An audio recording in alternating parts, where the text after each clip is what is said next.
அல்லேலூயா, அல்லேலூயா. காலையிலிருந்து காத்திருக்கும் போது கர்த்தர் நம்மளை கைவிடவே மாட்டார். அப்போ முகம் எப்படி இருக்கும்? எவ்வளவு சோர்ந்ததாக இருக்கக்கூடாது, மிக சந்தோஷமாக நீங்கள் இருக்க போகிறீர்கள் என்பதுதான் வார்த்தை. அல்லேலூயா. இது 104வது மாதத்தில் நடக்கின்ற உபவாச ஞாயிறு. அல்லேலூயா. இந்த ஞாயிறு உங்களை மீண்டும் மீண்டும் நினைவூட்டுகிற ஞாயிறாக கர்த்தர் உங்களை மாற்றப் போகிறார். காலையிலிருந்து இந்த நேரம் முடியும் வரை நீங்கள் காத்திருக்கிறீர்கள். ஒருவரும் வெறுமையாக என் கர்த்தர் திருப்ப அனுப்ப மாட்டார் என்று விசுவாசிக்கிறவர் எல்லாமே முதல்ல நம்ம அவரை மகிழ்ப்படுத்தும் தன் கைகளை தட்டி இப்பேற்பட்ட பலத்தை கொடுத்து அவரை வைத்திருக்கிற தேவனுக்கு நன்றி செலுத்துவோம். அல்லேலூயா. வேதத்தின் ஆதாரமாக பிலிப்பியர் 4ஆம் அதிகாரம் 4ஆம் வசனம். கர்த்தருக்குள் எப்பொழுதும் இருங்கள் என்று ஆண்டவர் தான் உங்களுக்கு இந்த வார்த்தையை சொல்லுகிறார். ஆனால் உங்கள் முகத்தில் சோர்வு இருக்கிறது. அப்ப எப்படி இருக்கணும்? மறுபடியும் மறுபடியும் நானும் அதே உங்களுக்கு சொல்லுகிறேன். இன்று கர்த்தர் உங்களுக்குள் இருக்கிற இருதயத்தில் உள்ள இந்த சந்தோஷம் ஏன் நமக்குள் தங்கவில்லை? கொஞ்ச நேரம் மட்டும்தான் என்ன ஆகுது? சந்தோஷம் இருக்குது. ஆனா இந்த சந்தோஷம் உனக்குள் நிரம்பி நிரம்பி வளைய வேண்டும் என்றால் பொங்கி பொங்கி வளையணும்னா நம்ம இப்படி இருக்கணும். காலையில் கேட்கப்பட்ட வார்த்தை வேறு, மாலை நேரத்தில் கர்த்தர் உன்னை சந்தோஷமாக இருக்க வேண்டும் என்று எந்த மனிதனும் நினைக்க மாட்டான். கர்த்தர் மட்டும்தான் உன்னை பக்கத்தில் இருந்து பார்த்து கொண்டிருக்கிறார். என் அன்பு சகோதர சகோதரிகளும் தேவனுடைய பிள்ளைகளும் மிகுந்த சந்தோஷமா இருக்குமா? என்ன மாதிரி சந்தோஷம்? மறுபடியும் மறுபடியும் நான் சொல்றேன்னு சொல்கிறார் என்றால் அந்த சந்தோஷத்தை நாம் தவறு விடுகிற காரணங்கள் எவ்வாறு இருக்கும்? அல்லேலூயா. வேதத்தின் ஆதாரமாக ரோமர் 12ஆம் அதிகாரம் 12ஆம் வசனம். நம்பிக்கையிலே அல்லேலூயா. இன்னைக்கு எத்தனை பேரு என் வாழ்வில் என் கர்த்தர் என்னை சந்தோஷமா வைத்திருப்பார் என்ற நம்பிக்கை உள்ளவர்களாக எத்தனை பேர் இருக்கிறோம்? அல்லேலூயா. நம்பிக்கை என்பது அவர் மீது நாம் வைத்திருக்கிற விசுவாசம். ஆண்டவர் இன்று காலையிலிருந்து உங்களை பல ஜெப குறிப்புகள், பல பாடல்கள் எல்லாவற்றிலும் உங்களுக்கு ஒரு பெரிய நம்பிக்கை கொடுத்து கொண்டே இருக்கிறார். நீங்க சோர்ந்து போய் தான் இருந்தீங்க. ஆனா ஒரு வார்த்தை உங்களை என்ன பண்ண போகுது? நீ இன்னும் நம்பு. நீ ரொம்ப நம்பணும். இயேசுவினுடைய வார்த்தையை, பரிசுத்த வேதாகமத்தில் உள்ள வார்த்தையை நீ செவி கொடுத்து கேட்டு முடிஞ்ச உடனே போகாத. அந்த வார்த்தையை நீ நம்பிக்கை உடையவராக இருக்க வேண்டும். அல்லேலூயா. நீ அந்த வார்த்தை இது எனக்கு தான் வந்தது என்று நீ நம்பிட்டினா உன் வாழ்வில் இருக்கின்ற சோகம், வேதனை உன்னை விட்டு ஓடி போயிடும். இயேசு சொன்ன சந்தோஷம் உனக்குள்ள வந்துடும். உனக்குள்ள அந்த சந்தோஷம் இருக்கணும்னா நீ கர்த்தருக்குள்ள இருக்கணும். நீ கர்த்தருக்குள்ள இருக்கணும்னா நீ தேவனுடைய வார்த்தையை நம்புகிறவளாக இருக்க வேண்டும். அல்லேலூயா.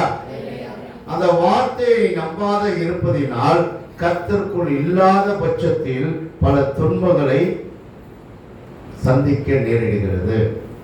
அல்லேலூயா. எத்தனை பேர் அந்த சோகத்தில் இருந்தோம்? அந்த மாதிரி ஒரு சூழல் வருகிறது என்றால் நீங்கள் தேவனுடைய வார்த்தையை விட்டு விலகுகிறீங்கன்னு அர்த்தம். தேவனுடைய வார்த்தையை உட்கொள்கிறவன் தான் தேவன் கர்த்தர் எனக்குள் இருக்கிறார் என்றாலே ஒரு பெரிய தைரியம் வந்தது. அல்லேலூயா. இந்த 104வது ஞாயிறுல கர்த்தர் உனக்கு ஒரு நம்பிக்கையை கொடுத்து அனுப்புகிறார். நீ வெறுமையான பாத்திரம் அல்ல. நீ வரும்போது வெறுமையா தான் வந்த. ஆனா என் கர்த்தர் இது முடியும் போது உன்னை நிரப்பி அனுப்ப போகிறார். எத்தனை பேர் விசுவாசிக்கிறீங்க? அல்லேலூயா. ஆண்டவரே, நான் ஒருவேளை அதை நான் நம்பாத இருந்திருக்கலாம். இது கர்த்தர் எனக்கு சொல்ற வார்த்தையில் நீ அசட்டையாக இருந்திருக்கலாம். எச்சரிக்கையான வார்த்தையாக இருக்கும். இது யாருக்கோ என்று நீ நினைத்தாய். ஆசீர்வாதமான வார்த்தை என்றால் உன் கைகளை தட்டி கர்த்தர் ஆராதிக்கிற நேரமாக இருக்கும். ஒரு எச்சரிப்பு வரும்போதும் அந்த வார்த்தை எனக்கு தான் என்று தாங்குகின்ற மனம் இருக்கும் போது என் கர்த்தர் உனக்குள் ஒரு வாசம் பண்ணுவார். அல்லேலூயா. நீங்க நம்ம எத்தனை பேர் மனதை என் கர்த்தருக்கு திறந்து கொடுத்திருக்கோம்? இன்னைக்கு நம்ம காலையிலேருந்து இங்கே இருக்கிறோம். காலையிலேருந்து இருக்கிறோம். ஐயா கிட்ட 9லேருந்து 8 மணி வரை 11 மணி நேரம் உபவாசி காத்திருக்கின்ற உன்னை பார்த்துதான் கர்த்தர் சொல்கின்ற வார்த்தை. அவர் ஆலயம் என்று சொல்வதே நம்முடைய சரீரம் தான். அல்லேலூயா. இந்த 11 மணி நேரம் இங்க இருக்கும் போது இதையெல்லாம் காட்டிலும் உன் சரீரத்துக்குள் என் இயேசு இருந்து விட்டார். ஒரு 5 நிமிடம் உன் உள்ளத்தை பரிசுத்தமாக்கி என் கர்த்தர் இருந்து விட்டால் உன் வார்த்தையில் ஒரு பெரிய மாற்றம் வரும். காலையில் சொல்லப்பட்டது போல வாயினால் வருகிற சொற்கள் தேன்களை போல இருப்பதை போல கர்த்தர் உன் வாழ்க்கை என்ற சூழலை மாற்றி ஒரு தேன் கூண்டாக கர்த்தர் மாற்றப் போகிறார். அந்த வாழ்க்கை எந்த அளவு இருக்குன்னா இனிப்பாக இருக்கும். அவர் உள்ளே இருந்தால் உனக்கு தவிப்பு இருக்க. இப்ப நீங்க உட்கார்ந்துட்டே இருக்கிற என முடிகிறதுக்குள்ள ஒரு வாழ்க்கையில் எனக்கு ஒரு மாற்றம் வேணும் என்று நீ ஏங்கிக் கொண்டு இருக்கிறார். என் குடும்பத்தில் இருக்கிற சூழலை மாறும் என்பதற்காக நான் இந்த மாதம் என்ன பண்றேன், இந்த பாஸ்டிங் உபவாசம் நேரம் நான் வந்திருக்கிறேன். நீ வந்திருக்கலாம். உனக்கு கர்த்தர் சொல்கின்ற வார்த்தை, இதையெல்லாம் நீ தவறிய காரணத்தினால்தான் உன் சந்தோஷம் இழந்தவனாக காணப்படுகிறார். இத்தனை பேர் சந்தோஷமா இருக்கிறாங்க. கர்த்தருக்குள்ள இருந்தால் எனக்கு நான் எப்போ சந்தோஷமா இருப்பேன்னு சொல்றாங்க. நான் ஆலயத்துக்கு தானே போறேன். காலையில போயிட்டேன், வாரம் தவறான எல்லா கொள்கைக்கும் போயிட்டேன். ஆனால் அவர் எனக்குள் இருப்பதை நான் உணராதவனாக இருந்து விட்டேன். அல்லேலூயா. தேவன் இந்த இடத்தில் வாசம் பண்ணுகிறதுனால்தான் நீங்கள் இன்னும் அதே சூழலில் அமர்ந்து கொண்டு இருக்கிறீர்கள். அல்லேலூயா. அவ்வளவு சீக்கிரம் யாரும் உட்கார முடியாது.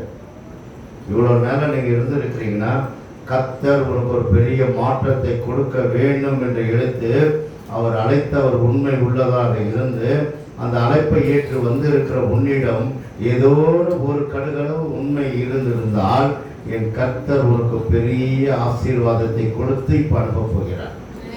இந்த வார்த்தையில் நீ நம்பிக்கையா இருக்கும். மனுஷன் வந்து கொடுக்கிற வார்த்தை அதிகம்.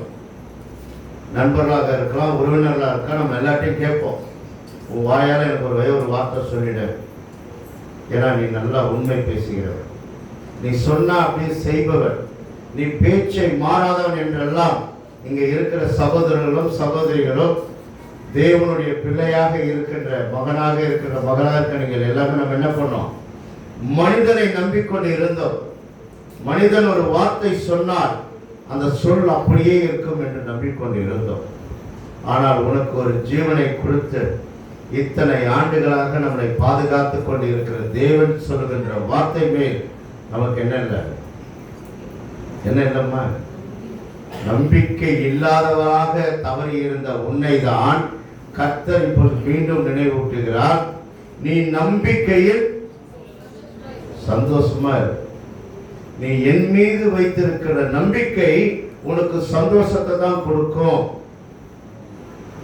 நீ மனிதர் மீது வைத்திருக்கிற நம்பிக்கை கொஞ்ச நேரம் சந்தோஷம் கொடுக்கும். ஒரு நிகழ்ச்சி ஒன்று நடக்கும். நீங்க எல்லாம் நினைப்பீங்க இந்த வீட்டில் நடக்கிற நிகழ்வுகள், என் காதலால் கேட்கிற நிகழ்ச்சிகள், செய்திகள் எல்லாமே கொஞ்ச நேரம் தான். அடுத்த நிமிஷமே எனக்கு வேதனை. ஏன் எனக்கு மட்டும் இந்த வேதனையான செய்தி, ஒரு துக்கமான செய்தி என் நெஞ்சுக்குள்ள வேதனையாக இருக்குது என்று இருக்கிற உனக்கு தான் கர்த்தர் வார்த்தையாக சொல்லுகிறார். அவர் உனக்குள்ள இல்லை என்கிறதை நீ உணரு. நீ மனிதனை நம்பியே போயிட்ட, ஆலயத்தை விட்டு விலகி இருக்கிற. அவர் சரீரத்தில் இருப்பதை உன்னால என்ன பண்ண முடியல, உணர முடியாத இருப்பதினால் தான் உன் முகத்தில் ஒரு சோகம். பார்த்து கேட்கிறாரு, என்ன ஆச்சு உனக்கு? எவ்வளவு அழகா சிரிச்சுட்டே இருப்பியே, உன் முகம் ஏன் இப்படி இருக்குது என்று நீ பணிபுரிகிற இடத்துல உன்னை கேட்பாங்க. உன்னை உற்றார் கேட்கலாம், ஊரார் கேட்கலாம்.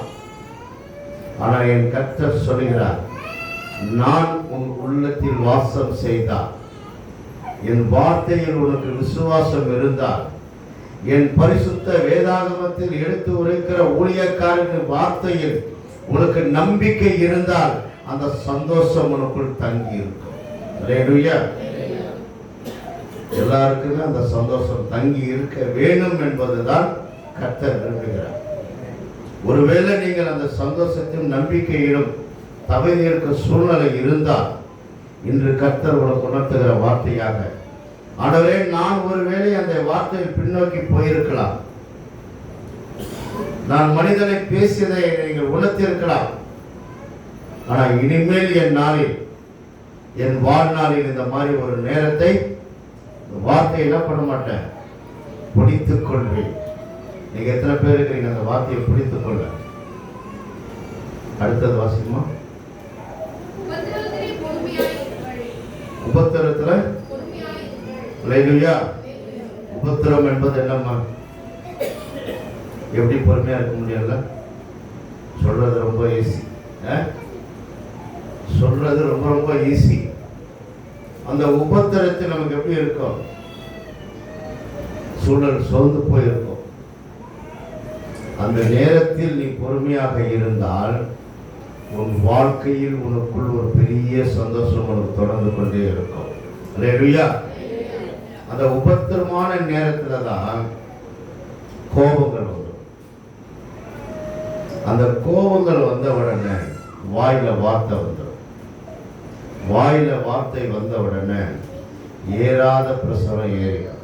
அல்லேலூயா. ஹை பிரஷர் ஆயிடும், இல்லை லோ பிரஷர் ஆயிடும், ஏதாவது ஒன்று ஆயிடும். அடுத்த நிமிஷம் வராத சுகர் உனக்கு ஒருக்கதை உன்னால உணர முடியும். சுகர் வந்துச்சுன்னா என்ன ஆயிடும்? உன் சரீரத்தில் பலவீனம் ஆயிடுச்சுன்னு உன்னால உணர முடியும்.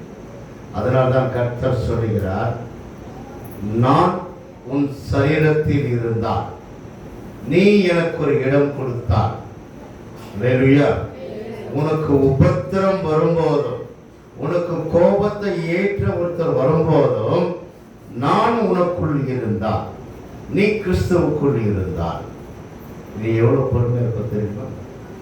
கோபமே வராது. அல்லேலூயா. நம்ம அப்படி இல்லை. ஒருவேளை நம்ம இருந்தாலும் அவருக்குள்ள நம்ம இருந்தா, இந்த ரெண்டும் இருந்தால் மட்டும்தான் அந்த பொறுமை நமக்கு வரும். அல்லேலூயா.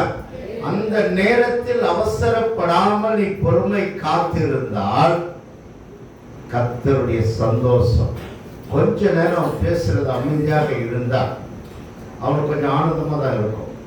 என்னென்னலாம் சொல்ல முடியுமோ அவமானப்படுத்திகள், எப்படி எல்லாம் பேசணும்னு நினைச்சேன்னா அந்த சகோதரனை நான் கேவலப்படுத்திட்டேன் என்று அவன் கொஞ்ச நேரம் சந்தோஷத்துல போயிடுவான். நீ பொறுமையாக எழுதினால் என் கர்த்தர் உனக்கு நிம்மதியான சந்தோஷத்தையும் நல்ல தூக்கத்தையும் கர்த்தர் கட்டளையிடுவார். அல்லேலூயா. இன்னைக்கு இரவுல தூங்கினாவே போதும், நல்ல தூக்கம். இன்னைக்கு எத்தனை பேர் காலையிலே எனக்கு இந்த வார்த்தை வந்துடுச்சு, எனக்கு தலையில பாரமா இருக்குன்னு எத்தனை சகோதரி இருக்கிறீங்க? எத்தனை சகோதரி அந்த வார்த்தை என் உள்ளத்தில் இருக்குது, தூக்கம் வரலைன்னு என்று சொல்லி அன்னைக்கு வரும்போது ஐயா கிட்ட சொன்னார், சாட்சி சொன்னாங்க.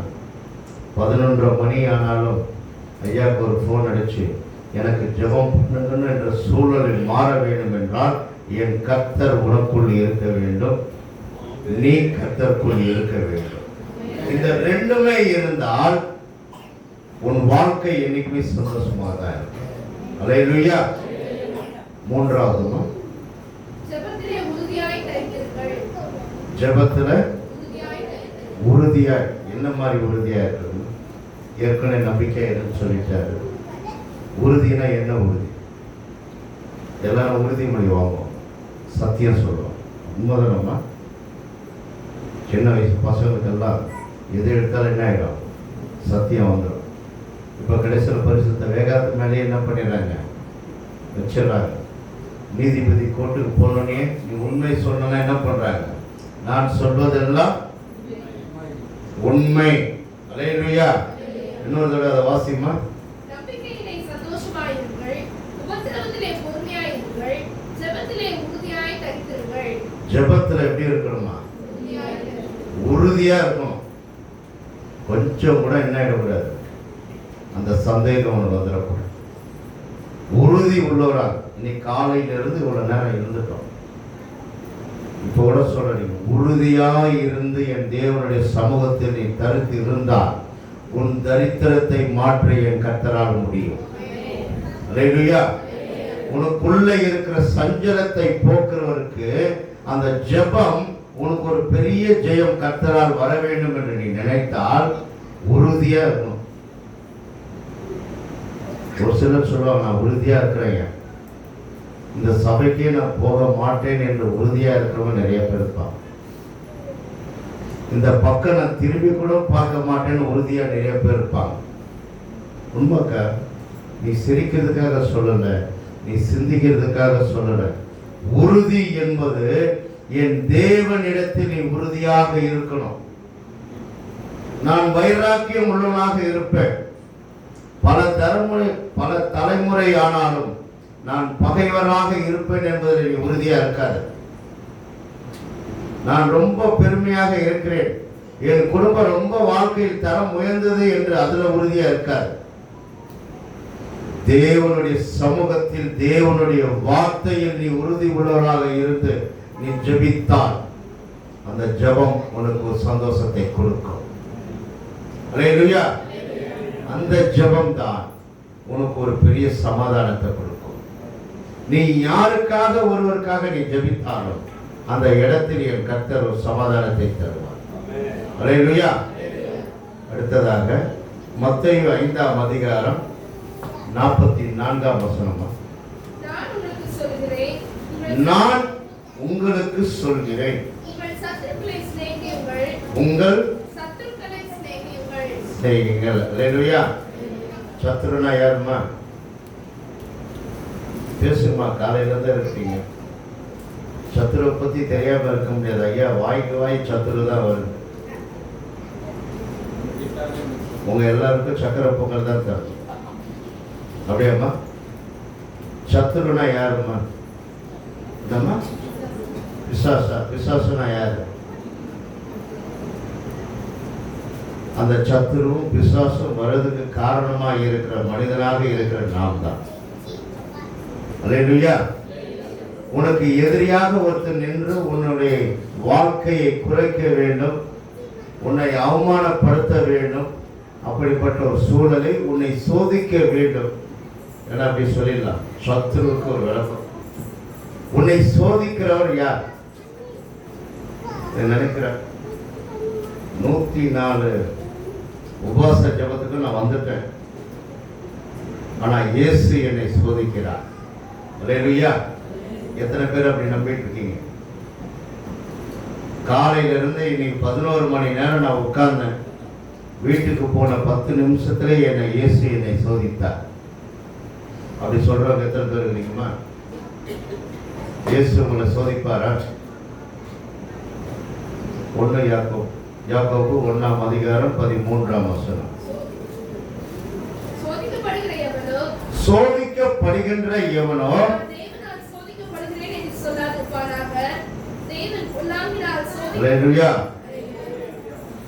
ஒருவேளை நீ சோர்ந்து போய் இருக்கிற நேரத்தில் இருக்கும்போது உன் நாவினால் என்ன சொல்லக்கூடாது? சத்தமா பேசுங்கம்மா. காதுல கேட்கிறோம், வாயில சொல்லணும். அல்லேலூயா. இன்னொரு நல்லா வாசிமா. சோதிக்கப்படுகின்ற யாராக இருந்தாலும் நான் என் இயேசுவால் சோதிக்கப்படவில்லை என்று சொல்லக்கூடாது. அல்லேலூயா. உன்னை சோதிக்கிறவர் அவர் இல்லை. தொடர்ந்து வாசிமா. தேவன் பொல்லாங்கினால் சோதிக்கப்படுகிறவர் அல்ல. அல்லேலூயா. அவர் உன்னை பொல்லான சூழ்நிலையில் உன்னை சோதிக்கிறவர் அவர் அல்ல. ஒருவரையும் அவர் சோதிக்கிறவரும் அல்ல. ஒருவரையும் அவர் சோதிக்கிறவரும் அல்ல. அப்ப யார்தான் உங்களை சோதிக்கிறதம்மா? யார்தான் சோதிக்கிறதம்மா? சொல்லுங்கம்மா, காது கேட்க. அது அடுத்த வருஷம் படிக்க வேண்டாம். சோதிக்கிறதுக்கு, அந்த சிக்கல்ல மாற்றதுக்கு காரணமே நம்ம தான். பல உதாரணத்தை சொல்லலாம். கையில் இருக்கிற போன்னால மாட்டிக்கிறோம். கையில் எத்தனை பேருக்கு செல்போன் ஆண்ட்ராய்டு எல்லாருக்கும் நல்ல விஷயங்களும் இருக்கு, பரிசுத்த வேதாகமும் இதில் இருக்கு. கையில் பைபிள் எடுத்துட்டு வரலனாலும் செல்போன் எடுத்துட்டு வரலாம். உண்மைதானமா? டெக்னாலஜி நல்லா வளர்ந்துச்சு. ஆனால் தீய விஷயங்களும் இதில் நிறையா இருக்கு. முன்னெல்லாம் நீ தான் போய் லோன் கேட்கணும். இன்னைக்கு உனக்கு ஃபோன் வரும், 5 நிமிஷத்துல லோன் தர, 5 செகண்ட்ல தரணும். ஆசை என்ன ஆயிடுச்சு? எப்படி ஆயிடுச்சுமா? சபைக்கு வரீங்க காலையில், பக்கத்தில் அருமையான அக்கா இருக்கிறாங்க. அக்கா பேர் சாரா நவராஜ். அழகான நெக்லஸ் உங்கள் கண்ணுக்கு தெரியும், எல்லாரும் துதிக்கிறாங்க. ஆனால் நீங்களோ உங்கள் கண்களை திறந்து பார்த்ததுனால அந்த நெக்லஸ் உங்களுக்கு தெரிஞ்சிச்சு. அல்லேலூயா. துதிக்கும் போது அந்த கண்களை மூடி இருந்தா அந்த நெக்லஸ் தெரியாது. வீட்டுக்கு போறதுக்குள்ள நெக்லஸ் கர்த்தர் கொடுத்திருப்பார். நீ ஆலயத்தில் துதித்திருந்தா, அவரை ஆராதித்திருந்தா, அந்த நெக்லஸ் பார்த்த உடனே வீட்டுக்கு போன ப்ரெஷர் ஏறும். அடுத்த வாரம் போகும்போது நானும் இதே நெக்லஸ் போடணும்னு சொல்லி உனக்கு ஒரு ஆசை தூண்டுகிறது. 4 பேர்கிட்ட காசு கேட்குற, கொடுக்க முடியல. திடீர்னு செல்போன்ல வருது. அப்போ நீ நினைக்கிற, இயேசு என் ஜெபத்தை கேட்டார். அல்லேலூயா. உண்மைதானக்கா? அப்படி இருக்கிற சகோதரிகளும் உண்டு, சகோதரர்களும் உண்டு. வேலையில் லாஸ் ஆகி உட்கார்ந்துருக்கிற நேரத்தில் ஒரு அலைபேசி வருகிறது. உங்களுக்கு 5 லட்சம் ரூபா உடனே தரேன்.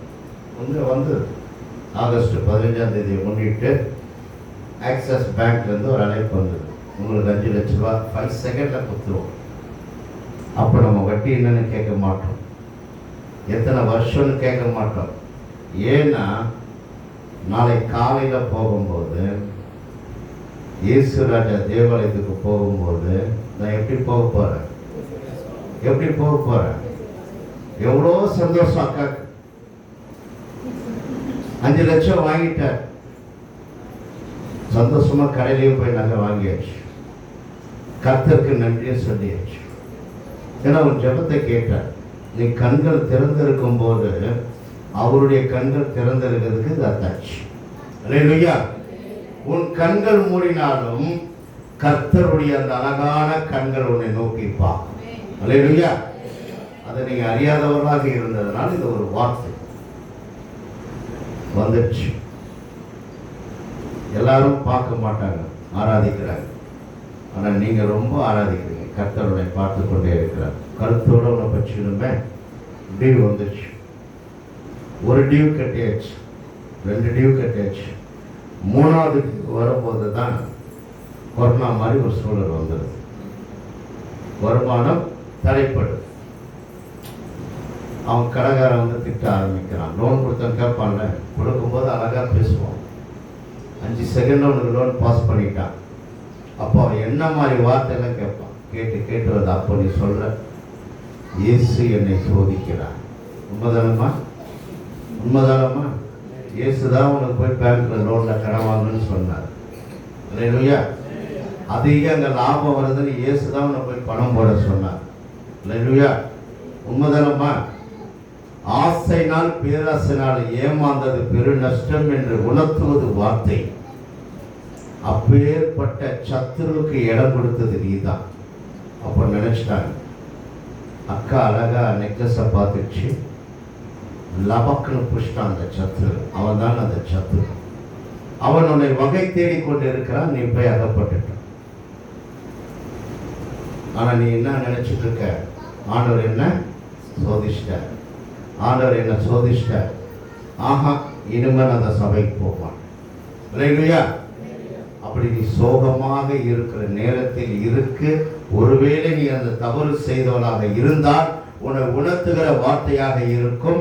உன் நாவினால் சொல்லாது, உன்னை சோதிக்கிறவர் என் தேவன் அல்ல, நீயும் நானும் வணங்குகின்ற கர்த்தர் உன்னை சோதிக்கிறவர் அல்ல. உன்னை அந்த சோதனையில இருந்து மீட்க வைப்பார். அவருக்கு தெரியுமா, இந்த பாப்பா தெரியாத நெக்லஸ் வாங்கிடுச்சு, இதை எவ்வளவு நேரம் என்ன பண்ண முடியும், சுமக்க முடியும் என்று சொல்லி அவர் அதுக்கு ஏற்ற சுமையை அனுமதிப்பார். அல்லேலூயா. நீ அதுக்கப்புறம் 4 வாரத்துக்கு அப்புறமும் இல்லை 4 மாசத்துக்கு அப்புறமும் திருப்பி இதே இயேசு ராஜா தேவாலயத்துக்கு வரும்போது ஒரு ஊழியர் ஒருத்தர் வந்து இருப்பார். அப்போது தேவனுடைய வார்த்தை சொல்லிட்டு இருக்கும்போது, இந்த பிரச்சனையில இருந்து நீ எப்படி வெளியே வரலாம் என்று இயேசு பரிசுத்த வேதாகம வார்த்தையாக உனக்கு உணர்த்துவார். அந்த வார்த்தை உனக்கு என்று நீ செவி கொடுத்து கேட்டால் அவர் உனக்கு உணர்த்துப்பார், உனக்கு எச்சரிப்பார். உனக்கு இந்த பிரச்சனையிலிருந்து நீ எப்படி வர வேண்டும் என்று முடித்துக் கொண்ட உன்னை வீட்டில் இருக்கும்போது உனக்கு யோசனை வராது. இந்த மாதிரி அதுவும் அந்த மாலை நேரத்தில் வரும்போது தேவன் உன்னை அழகாக நினைவுபட்டுக் கொண்டே இருப்பார். இதெல்லாம் வார்த்தை. அந்த வார்த்தையை நீ நினைத்திருக்கிறோம். அல்லேலூயா. சத்துரு என்பவனை உருவாக்குற ஒரு கை நம்ம கிட்ட இருக்கு. அவர் நமக்குள்ள இருந்து நாம் கர்த்தருக்குள் இருந்தால் உனக்கு அந்த ஆசை வராது, நகை மேல ஆசை வராது. அல்லேலூயா. எத்தனை பேருக்கு ஆசை அதிகம்? ஆசைய இயேசுவை பார்க்கணும்னு ஆசைப்படும், அவரோடு நான் பேசணும்னு ஆசைப்படும், அவரை முகமுகமாய் நான் காண வேண்டும் என்று ஆசைப்படும். என் ஜீவன் இருக்கும் வரை நான் அவர் மகிழ்ந்து களி கூறுவேன் ஆசைப்படும். எனக்கு இப்பேற்பட்ட சூழல் உள்ள நேரத்தில் என்னை கர்த்தர் மீட்டு எடுத்திருக்கிறாரே, என் மரண படுக்கையில் இருந்து என்னை காத்து எடுத்திருக்கிறாரே, நான் அவரை மட்டும் நான் மேன்மைப்படுத்தவனாக இருக்கணும் என்று ஆசைப்படும். இன்னும் இது மாதிரி என் கர்த்தர் ஜீவனை வைத்திருந்தார், இந்த மாதிரி உபவாச ஞாயிறு இருக்கும் போதெல்லாம் தேவனுடைய சமூகத்தில் நான் காத்திருப்பேன் என்று ஆசைப்படும். பல வார்த்தைகள் எனக்கு செவி கொடுக்க வேண்டும் என்று ஆசைப்படும். இந்த பிள்ளை போல நானும் பாட வேண்டும் என்று ஆசைப்படும். அல்லேலூயா. இந்த ஆசையெல்லாம் நீ பெற்றினால் என் கர்த்தர் உனக்குள் இருந்தால் தான் அந்த எண்ணம் வரும். அல்லேலூயா. இல்லைன்னா என்ன ஆகிட்டோம், நெக்லஸ் மேல ஆசை வந்துடும், அக்கா பக்கத்தில் இருக்கிற அக்கா வளையல் மேல ஆசை வந்துடும், எல்லா ஆசையும் வந்துடும். ஆனால் அந்த ஆசையில் இருந்து உன்னை அலைமோதாமல் உன்னை பார்த்து கொள்ள வேண்டும் என்றால் என் கர்த்தர் உனக்குள் இருக்க வேண்டும். அல்லேலூயா. அவர் உனக்குள் இருக்கிறவரும் நீர் அவருக்குள் இருந்தால் அந்த சந்தோஷம் நிலைத்தவர்களாக இருக்கலாம். சத்துரு வந்தா என்ன பண்ணுவோமா? அது படிமா, சத்துருக்களை சிநேகியுங்கள். அல்லேலூயா. உனக்கு அன்னைக்கு லோன் கொடுத்து உன்னை வம்பளை இழுத்து விட்டானே, அவனை நீ திட்டாத. உன் வீட்டுக்கு தண்டல்காரன்னு ஒருத்தன் வந்து நிற்கிறானே, அவனை திட்டாத. உனக்கு ஒரு பெரிய கடன் சுமையாக கொடுத்து ஒரு ஃபேனும் மிக்சரும் கொடுத்து உன் வீட்டில் வச்சுட்டானே, அவனை திட்டாத, அவனை சிநேகிக்க கற்றுக்கோ. அல்லேலூயா.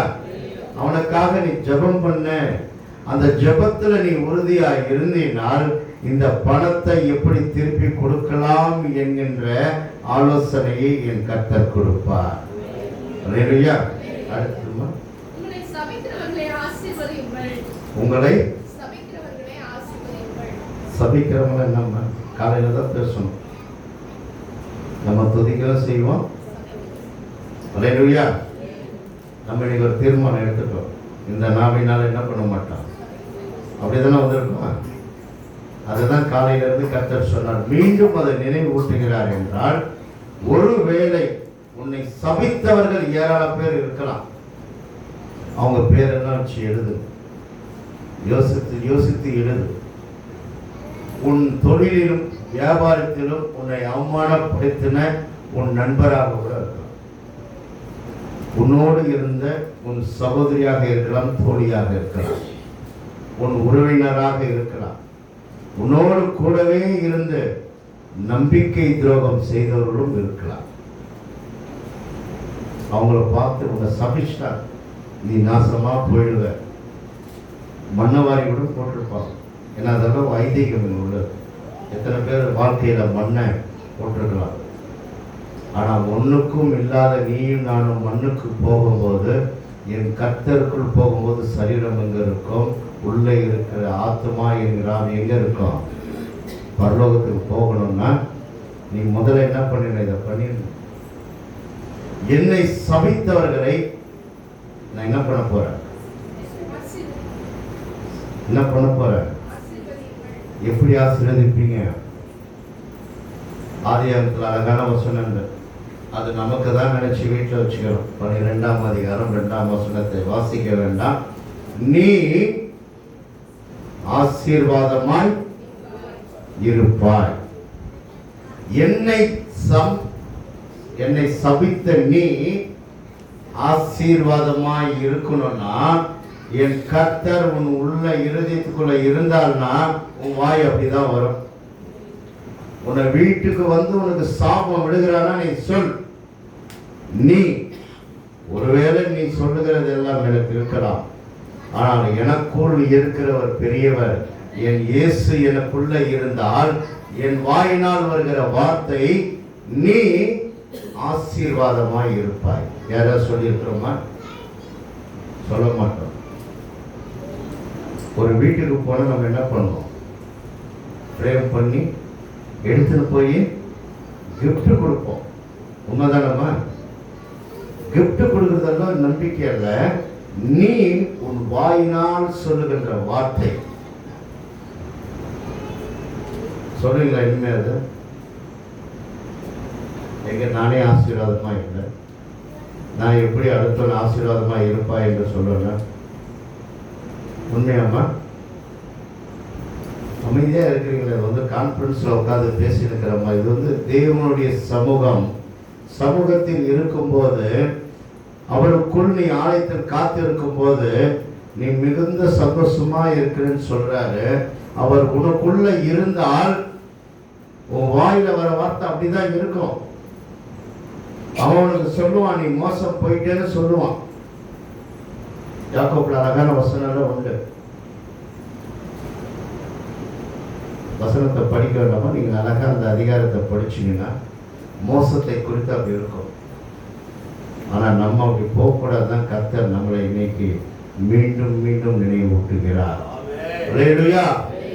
உன் நாவினால் அந்த வார்த்தை வரக்கூடாது. அடுத்ததுமா, உங்களை பகைக்கிறவர்களுக்கு நன்மை செய்யுங்கள். உங்களை பகைக்கிறவர்களுக்கு நன்மை செய்யுங்கள்.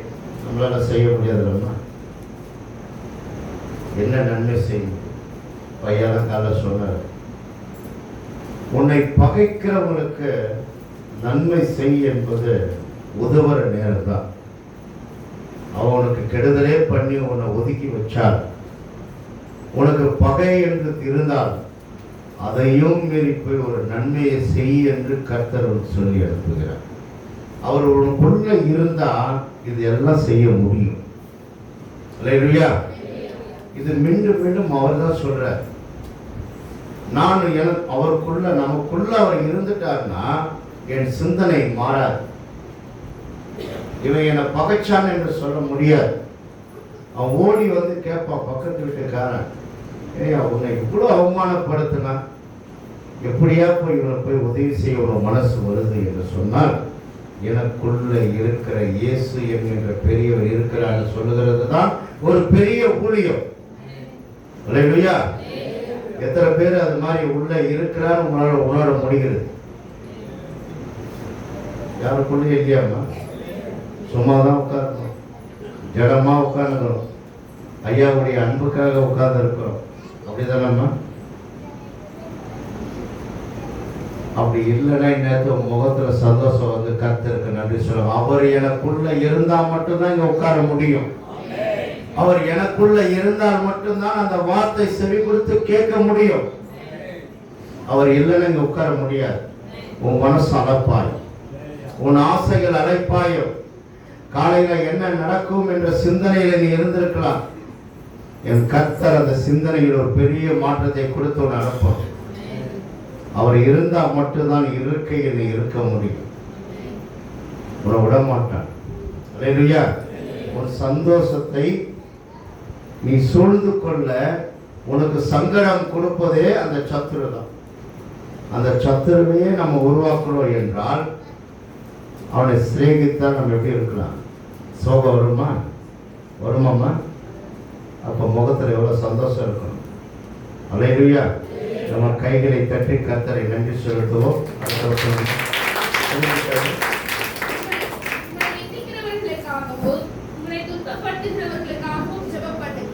அல்லேலூயா. உறுதியா நீ ஜெபம் பண்றீங்க. இப்போ திருப்பி அந்த ஜெபத்துல தான் வந்து நிற்குது. யாருக்காக நம்ம ஜெபிக்கணுமா? சபையில் பக்கத்தில் இருக்கிற அக்காக்கா, ஐயா சொன்ன மாதிரி தேசத்துக்கா, இல்லை ஆளுகின்ற பிரதமருக்கா, இல்லை அதிகாரிகளுக்கா, ஊழியர்களுக்கா? நம்ம யாருக்காக ஜெபிக்கணும்? நம்மை நிந்திக்கிறவர்களுக்கும் துன்பப்படுத்துறவர்களுக்காக. அல்லேலூயா. நம்ம ஜெபிக்கும் போது அவனுக்குள் ஒரு பெரிய சந்தோஷம், சமாதானத்தை கர்த்தர் தருவார் என்ற நம்பிக்கை உள்ளவர்களாக இருக்கணும். எனக்கு மட்டும் அது கொடுத்தா போதும், இன்னைக்கு எனக்கு இந்த நிம்மதியான தூக்கம் கொடுத்தா போதும் பாடவேன்னு எத்தனை பேர் ஜெபிக்கிறோம். இந்த உணவு எனக்கு கொடுத்துருக்கீங்க, ரொம்ப சந்தோஷம், உங்களுக்கு நன்றி சொல்லுகிறோம் என்று சாப்பாட்டுக்கு முன்னாடி கை வைப்போம். அல்லேலூயா. எத்தனை பேர் உணவு இல்லாமல் இருக்கிறார் என்று நீ நினைத்து பார்த்தால், ஆண்டவரே எனக்கு கொடுத்ததை போல இன்னும் நீர் பல பேருக்கு என்னை கொடுக்க வைக்கின்ற, எப்படி இருக்கணுமா? நான் சாப்பிட்டா போதாது, என்னை கொண்டு 10 பேருக்கு கொடுக்க எனக்கு ஆஸ்தியும் எனக்கு அந்தஸ்தையும் உயர்த்துவீர் என்று கேட்கணும். அல்லேலூயா. நான் நல்லா இருந்தா போதாது, என் குடும்பம் நல்லா இருந்தா போதும், என் பிள்ளைகளின் பிள்ளைகளை காண்பாய் என்ற சொல்ல வசனம் என் குடும்பத்துக்கு இருந்தால் போதும் என்று நினைக்க கூடாது. கண்ணுக்கு காணாத இருக்கின்ற உன்னை துன்பப்படுத்துகிற வார்த்தை பேசுகிற எல்லாருக்காக நீ என்ன பண்ணணும்? ஜெபிக்கணும். அல்லேலூயா. ஜெபிக்க தான் சொன்னாருமா, சபிக்க சொல்ற. நீ சபைக்குள்ள வந்து எப்படி இருக்கணும்?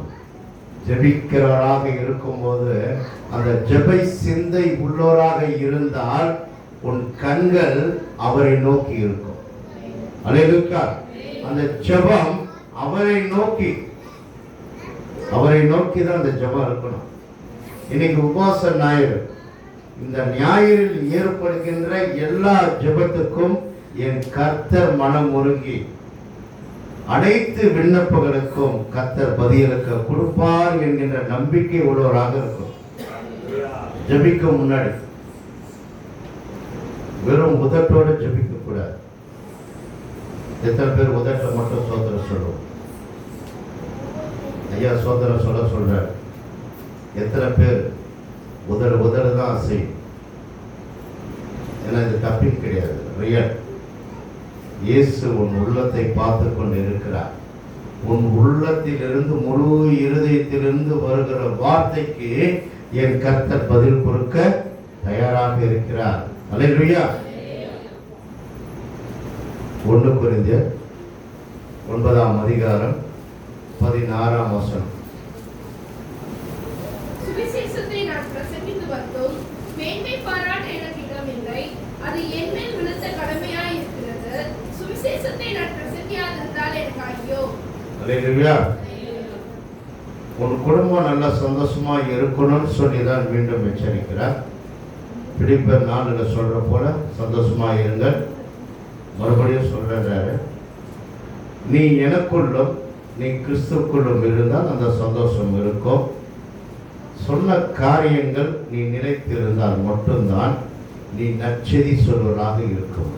அல்லேலூயா.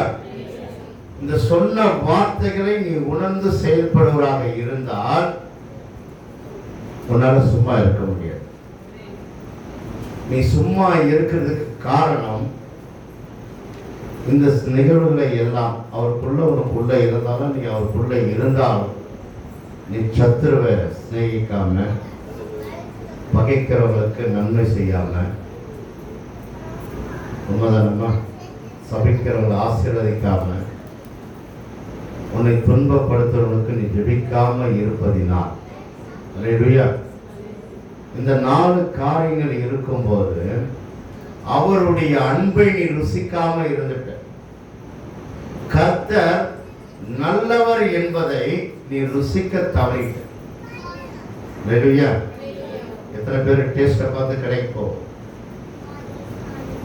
சகோதரிமார்கள் எந்த கடையில் போனால், எந்த டெக்ஸ்டைல்ஸில் போனால் சேலை நல்லா இருக்கும்னு சொல்லி உங்களுக்கு தெரியுமா? தெரியாது.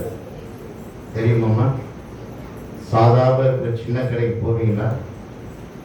தேடி தேடி கண்டுபிடிப்பீங்க, சகோதரிகிட்ட கேட்பீங்க. அதற்கு யூடியூப் நிறையா இருக்குது. போட்டு போட்டு ஃபேன்சி சேலையை பார்ப்பீங்க. கிறிஸ்மஸ் வந்துச்சுன்னா 1 மாதத்துக்கு முன்னாடியே தயாராகிடலாம். உண்மைதானம்மா?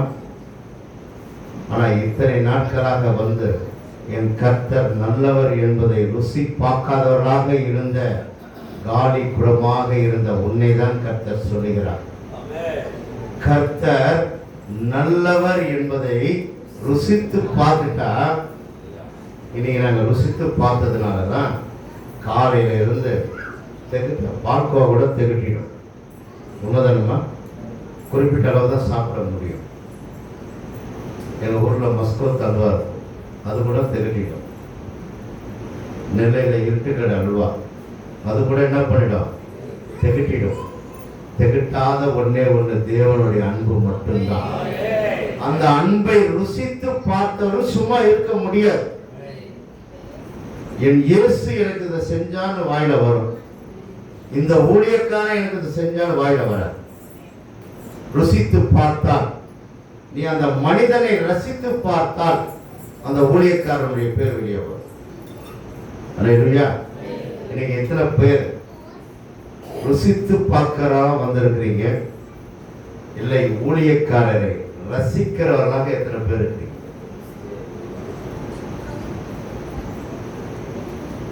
வார்த்தையை நீ ருசித்தவனாக இருந்தால் உன் வாயில இயேசுன்னு வரும். ஊழியக்காரர்களை ரசித்து பார்த்தால் ஊழியக்காரருடைய பேர் வரும். ஊழியக்காரருடைய ஸ்தாபனத்துடைய பேர் உன் நெஞ்சில் நிற்கும். அல்லேலூயா. பிதாவாளர் அனுப்புனதை நம்ம மறந்துடுவோம். அல்லேலூயா. நீ மறந்துட்ட. அதனாலதான் கர்த்தர் சொல்கிறார், என்னை ருசித்துப்பார். நான் உனக்குள்ள இருக்கிறேன், என் டேஸ்ட கொஞ்சம் பார். நீ வேஸ்டாக இருந்த உன்னை ஒரு தரமுள்ள டேஸ்டாக மாத்த என் கர்த்தரால மட்டும்தான் முடியும். உன்னை வேஸ்ட் நிலத்துக்கு போட்டாச்சு, ஒண்ணுக்கும் உதவாதன்ட்டார். ஆனா கர்த்தர் சொல்கிறார், உன்னை ஒரு பெஸ்டாக மாத்த நான் உனக்குள் இருந்தால் நீ என்னை ருசிச்சு பார்த்தினா நீ என்னை விட மாட்ட. நீ ருசிக்காம இருந்ததுனாலதான் என் ரசனை உனக்கு தெரியல. அல்லேலூயா. ஆண்டவர் முதலில் செய்த அற்புதமே ருசிப்பாடு தான். அல்லேலூயா. அதை தெரிஞ்ச நம்ம என்ன பண்றோம்? டீ கடையிலலாம் ஐயா போவார், மாஸ்டர் பார்த்து நல்லா இருந்தா பாராட்டுவார், நல்லா இருந்தா 2 திட்டு வந்துடுவார். இங்க போவாதீங்க, இந்த கடை வேஸ்ட். அல்லேலூயா. உன்னை பார்த்து தான் கர்த்தர் கேட்கிறார், இன்னுமா நீ என் டேஸ்ட்டை புரிஞ்சுக்கணும். கர்த்தர் நல்லவர் என்றதுனாலதான் எக்காலமாக துதிக்கிறோம். அல்லேலூயா. நம்ம ஏன் துதிக்கிறோம்? ஏன் ஆர்ப்பரிக்கிறோம்? அவர் நல்லவர். அல்லேலூயா. துதிக்கிற நாம் எப்படி இருக்கோம்? வசனம் நல்லா அழகா 103 சங்கீதத்தில் இருக்கும். நம்ம அவருடைய பார்வைக்கு கொஞ்சம் நல்லவராக இருந்து காணப்பட்டால் அவருடைய கிருபை நம்மளை சூழ்ந்து கொண்டிருக்கும். அல்லேலூயா. அவருடைய கிருபை இருந்தா மட்டும்தான்மா உன் கையில் உன் வாழ்க்கை சொலித்துக் கொண்டு சந்தோஷம் உனக்குள்ள இருக்கும். அந்த கிருபை விலை கொடுத்து வாங்க முடியாது. ஒரு பாட்டாக ட்ரெண்டாயிடுச்சு, எவ்வளோ லட்சம் சம்பாதிச்சிட்டாங்க. ஆனா அந்த கிருபை என்கின்ற வார்த்தை சொல்ல தகுதி உள்ள பாத்திரம் கர்த்தரை ருசி பார்த்த நம்ம கையில தான் கர்த்தர் கொடுத்திருக்கிறார். நம்மள என்ன பண்ணிக்கிறோம்? பாட்டை கேட்டுட்டு இருக்கோம். கேட்டிருக்கீங்களே? பிபிஎஸ்ல டான்ஸ் ஆடிருப்பாங்க, கிறிஸ்துமஸ்ல பிள்ளைங்க டான்ஸ் ஆடிருப்பாங்க. ஆனால் அந்த கிருபை எனக்குள்ள இருந்தால் இதுல சொல்லப்பட்ட அஞ்சுமே கர்த்தர் நிலைத்திருப்பார். அல்லேலூயா. சத்ரு நம்ம என்ன பண்ணிடலாம்? சிநேகிக்கலாம். அவர் கிருபை நமக்குள்ள இருந்தார். பகைக்கிறவன் என்ன பண்ணலாம்? நன்மை செய்ய அது தூண்டும். நம்ம கையில ஒண்ணும் இல்லை, எல்லாமே அவர் கிருபை. ஆனா நம்ம அழகா சொல்லுவோம். ஐயா உங்களை கேட்கிறார், அம்மா எப்படி இருக்கிறீங்க? ஐயா தேவனுடைய பெரிதான கிருபையினால நான் எப்படி இருக்கிறேன்? நல்லா இருக்கிறேன். உன் முகம் பார்த்தா தெரியும். அது என்ன கிருபை? பெரிய கிருபை. அந்த பெரிய கிருபை உனக்குள் இருந்திருந்தால் உன் முகத்தில் சந்தோஷம் வந்துடும். உன் வீட்டுக்குள் ஒரு ஒளி வந்துடும். இந்த சபை எப்பவே கட்டப்பட்டிருக்கும். அல்லேலூயா. எத்தனை பேருக்கு ஆசை இந்த ஆண்டுக்குள்ள கிருபை பெற்ற பிள்ளையாக இருந்து என் கர்த்தரை நான் ஆராதிக்க வேண்டும் என்றால் கர்த்தர் நல்லவர் என்பதை ருசி பார்க்கிறவனா இருக்கும். அசனம் சாப்பாடு எத்தனை பேர் சாப்பிட்டுருக்கீங்க? ருசி. நான் இப்பவும் கேட்டேன், இன்னைக்கு அதே சாப்பாடு தானே. ரொம்பமா நாக்குக்கு அந்த ருசி நல்லா தெரியும். தேவனுடைய சரீரத்தை புசிக்கிற உனக்கும் அவர் ரத்தத்தை குடிக்கிற நமக்கு எப்படி இருக்கணும்? அவரை நினைவு கொடுக்கிற மாதிரியே எப்படி இருக்கணும்? டேஸ்ட். நீ நானும் வேஸ்ட். ஆனால் கர்த்தர் நம்மளை நீங்க வேஸ்டா வைக்கிறார். அல்லேலூயா. பெஸ்டாக போகிறார். பெஸ்டாக தான் இருக்கணுமா? அவர் ஒன்று விட மாட்டார். ஆனால் அப்பேற்பட்ட நன்மைகளை பெற்றிருந்தால் உன்னால் சும்மா இருக்க முடியாது. அப்படியும் நீ இருந்து உலகத்தனை மேன்மைப்படுத்திக் கொண்டு இருக்கிறவராக இருந்தாலும் பரவாயில்ல, நீ ஐயோ என்று இயேசு சொல்கிறார். உன்னை பார்த்து தான் சொல்லுகிறார். என்னை பார்த்து சொல்லுகிற வார்த்தை. நீ என்ன மேன்மைப்படுத்த வந்திருந்தால் அந்த வார்த்தை உன்னை திருப்தி அளிக்க வேண்டும் என்றால் தைரியமாக சொல், என் கர்த்தர் நல்லவர் என்பதை ருசித்து பாருங்க. ருசித்து பார்த்தா என்னால என்ன பண்ண முடியாது? வீட்டில் என்னால சும்மா இருக்க முடியாது. நாளைக்கு என்ன செய்யலாம்? எங்க ஓய்வு கிடக்கும் போது யாரை பார்க்கலாம்? ஐயா சொன்னாங்க, ஐயா ஜான் வில்சன் ஐயா அங்கே வராங்க. அல்லேலூயா. அவர்களோடு 6 ஆஸ்திரேலியா மிஷனரிகள் வருவதாக இருந்தது. 27ஆம் தேதி சென்னை, அவங்க 18ஆம் தேதி வந்துட்டார். எல்லா சர்ச்சையும் வந்திருந்தாங்க. எல்லா இடத்துலையும் சந்தோஷமா இருந்தாங்க. 27 நிகழ்ச்சி முடிந்தது.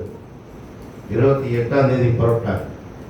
அவனுக்கு ஆசை, தோமா கட்டிய சபையை பார்க்க வேண்டும் என்று ஆசை. எங்கிருந்து வந்தாங்க? எங்கிருந்து வந்தாங்கம்மா? ஆஸ்திரேலியா தேசத்தில் இருந்து வந்தவனுக்கு ஆசை இருக்கிறது. அந்த ஆலயம் எப்படி இருக்கும் என்று பார்க்க ஆசை இருந்தது. நம்ம எத்தனை பேருக்கு அந்த ஆசை இருக்குமா? அது ரொம்ப பக்கம்ன்றாங்க. 6 மணி நேரம் தான். அவன் எத்தனையோ கிலோமீட்டர் மைல் தூரத்தில் இருந்து தேசத்தை கடந்து வந்து தேவனுடைய வார்த்தை சொல்லி இருந்து அவனுடைய ஆசை பார்த்துட்டான். நேற்று காலையில புறப்படும். அந்த 6 பேர்ல ஒருத்தர் உடல்நிலை சரியில்லாம மருத்துவமனையில பரிசோதிக்கும் போது இவர் அவசர சிகிச்சையில் இருக்கணும்னு சொல்லிட்டார். எப்படி இருக்கும்? 5 பேரும் இருக்கிறாங்க. ஜான் எம்சனோட சேர்த்து 6 பேர். நாங்கள் புறப்பட்டு மத்தியானம் வந்துடுவார்னு எதிர்பார்த்துட்டு இருக்கோம். ஃபோனும் சுவிட்ச் ஆஃப் ஆயிடுச்சு, சார்ஜ் இல்லை. 9 மணிக்கு இரவு ஃபோன் சார்ஜ் போட்டு பேசுகிறேன். ஒரு பேட் நியூஸ்ன்னு சொல்கிறேன். என்ன நியூஸ் சொல்கிறாங்கம்மா? ஒரு பேட் நியூஸ். என்ன இது அவ்வளோ சீக்கிரம் பேட் நியூஸ்? என்ன டைம் ஆகிடுச்சு, ஒரு வந்து வர நான் வரல என்று நினைக்கிறேன் என்று ஆவலோடு காத்து நான் சொல்லுகிறேன். ஹாஸ்பிட்டலில் சேர்க்கப்பட்ட அந்த நபர் கர்த்தருக்குள் நித்திரை அடைந்து விட்டார். அவன் கடைசி ஆசை என்னவாக இருந்தது?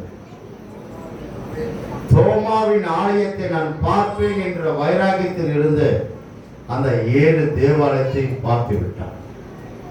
அல்லேலூயா. எங்களுடைய இடத்துல அவங்கள கூப்பிட்டு வச்சு அவங்களுக்கு பண்ண கணம், அதை பார்த்து மிகுந்த சந்தோஷம். அது உள்ள சாட்சி இங்கே இருக்கிற ஐயாவும் நம்ம அண்ணன் சுரேஷ் ஐயாவும் அதுக்கு சாட்சி. இன்னைக்கு அந்த ஃபோட்டோவை நாங்கள் பார்க்குறோம். அவர் வெறும் ஃபோட்டோவில் தான் இருக்கிறார். ஆனால் இன்னைக்கு உனக்கும் எனக்கும் ஒரு பெரிய ஆசையை கொடுத்துருக்கிறார். என்ன ஆசையை கொடுத்துருக்கிறாருன்னா, நெக்லஸ் வாங்குற ஆசையை. என்னை ருசித்து பார். என்னை ருசித்து பார்க்கும்போது நாளைக்கு காலையில் போய் சொல்லலாம் நீ நினைக்காத, நாளைக்கு போய் இதை சொல்லலாம் நினைக்காத. அல்லேலூயா. அதில் ஒருவர் மரணப்படுக்கையிலிருந்து தன் தேசத்துக்கு புறப்படுகிறார். அதில் மீதி இருக்கிற 5 பேர் இன்னும் கொஞ்ச நேரத்தில் கோயம்புத்தூர் வந்து சேர்ந்துருவாங்க. ஏன்னா இங்கே வந்து 8 மணிக்கு முடியும். அவங்க எத்தனை மணிக்கு வரும்னு தெரியாதனால அவங்க இன்னைக்கு ஒரு நாள் அவங்களுக்கு பங்கு பெற வேண்டிய இந்த இடத்தில் எந்த சூழல் இருக்காங்க. உனக்கு வாய்ப்பு இருக்கும் போதே, உனக்கு ஜீவன் இருக்கும் போதே என் கர்த்தர் நல்லவர் என்பதை துணிந்து சொல். மனுஷனை பிரியப்படுத்தாத, ஊழியக்காரனை பிரியப்படுத்தாத. என் இயேசு இயேசு என்று எப்போ உனக்கு வாயில வருகிறதோ உன் கர்த்தர் உனக்கு ஜீவனை கொடுத்து கொண்டே இருப்பார். உனக்கு ஆயுசு நாட்களை கொடுத்து கொண்டே இருப்பார். அல்லேலூயா. எத்தனை பேர் நம்ம ஏத்துக்கிறோம்? அது என்னுடைய கடமை. ஐயா, எனக்கு இருக்கிற ஜீவன் கொடுத்த இயேசுவை நான் சொல்லியே தீர்வேன். அல்லேலூயா. கடைசி வார்த்தை 1 தீமோத்தேயு 2ஆம் அதிகாரம் 4ஆம் வசனம். எல்லா மனுஷரும் ரட்சிக்கப்படவும், எல்லா மனுஷனும் ரட்சிக்கப்படவும், சத்தியத்தை அறிகிற அறிவை அடையவும், சத்தியத்தை அறிவிங்கள் அறிவை அடையவும் அவர் சித்தமுள்ளவராய் இருக்கிறார். யார் சித்தமுள்ளவர்? இது அவருடைய சித்தம். அவர் சித்தம் நிறைவேறுகிற வரை உன்னையும் என்னையும் அவர் கைவிட மாட்டார். அல்லேலூயா. அதனால நீங்க நம்பிக்கையில சந்தோஷமாக இருங்க, நல்லா ஜெபிங்க. கர்த்தர் நல்லவர் என்பதை ருசித்து பாருங்கள். வாழ்க்கை ஜெயிக்கும். சொல்லப்பட்ட வார்த்தைகளை மீண்டும் வாசித்து பாருங்கள். பிலிப்பியர் 4ஆம் அதிகாரத்தை ஒரே ஒரு வாசிக்கிறோமா? கர்த்தருக்குள் எப்பொழுதும் கர்த்தர் மீண்டும் மீண்டும் சொல்லுகிற வார்த்தை, மகளே நீ உன்னை சோர்ந்து போவதில் நான் அவனை கூப்பிட்டு வரல. இந்த 104ஆம் ஆண்டு உபவாச ஞாயிறை உனக்கு என் கர்த்தர் சந்தோஷத்தை உனக்கு பொக்கிஷமாக உன் கையில் கொடுத்து அனுப்புகிறார். தேவனுக்கு மகிமை உண்டாவதாக. ஆமென்.